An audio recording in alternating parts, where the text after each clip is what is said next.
Hey folks, I'm Papa Boris, and I got a bit of a weird one here for you. My third opponent in the second Champions Cup was Yeagr, a strong player who I believe I've lost to before, maybe even on this channel. And my opponent never showed up.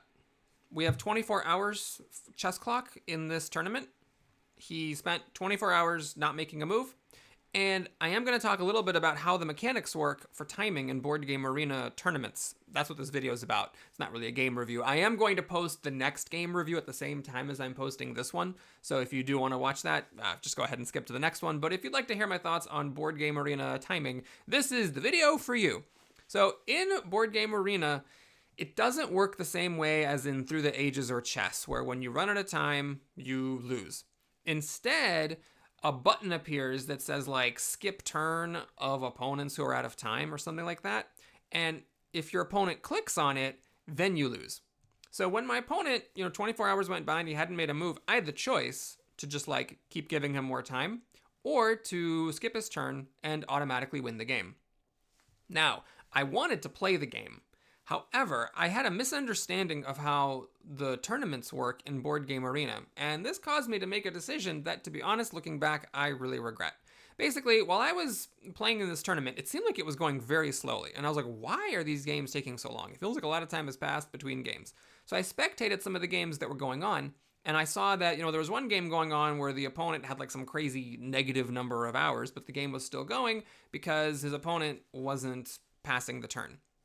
So I thought, okay, this is why the tournament's being delayed, is because people are playing with negative time. I want to play against Yeagr, but if I just let this go, it's going to delay the tournament for everybody else. So as a courtesy, I skipped Yeagr's turn. However, I have since learned that there's actually a limit to how long a game can last in a tournament. In the case of this tournament, the maximum game duration is 2 days.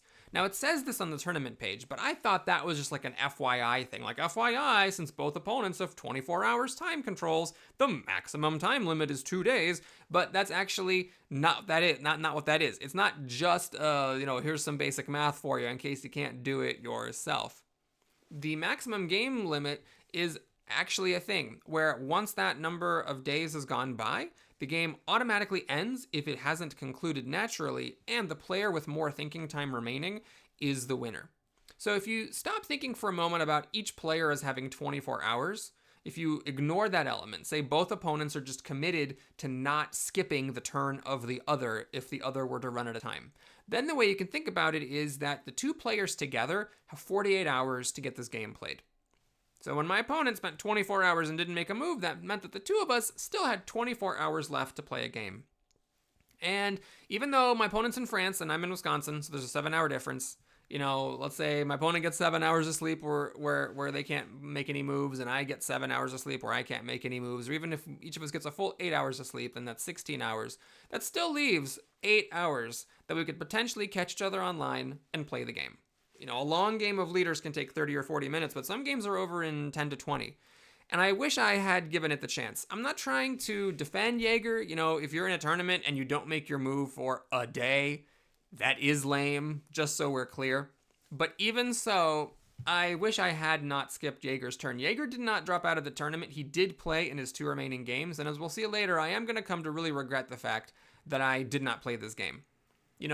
Could I beat Yeagr? Yes, I definitely can beat Yeagr. But if Yeagr and I played 10 games, would I win them all against a 300 player? No, almost certainly not. So there was definitely a chance, maybe even a high chance, that I was going to lose this, especially since we have an acrobat here for my opponent to take. And then the other 2 cards are, not the greatest. So if the top decks are weak, I definitely could have lost, to luck, if nothing else. And if I had won an actual game against Yeagr, I would have felt much better about my standing in this tournament. So that's just a quick reminder. I wish I'd known when this was happening how the maximum game duration thing works, because if I was in this situation now, I would just let my opponent's clock keep ticking, and I would try to play as fast as possible so that we don't run out the 48 cumulative time that we have to play the game. Again, I'm not trying to defend Yeagr. I think if you play in tournaments, you should make your moves and try to stick to your time controls.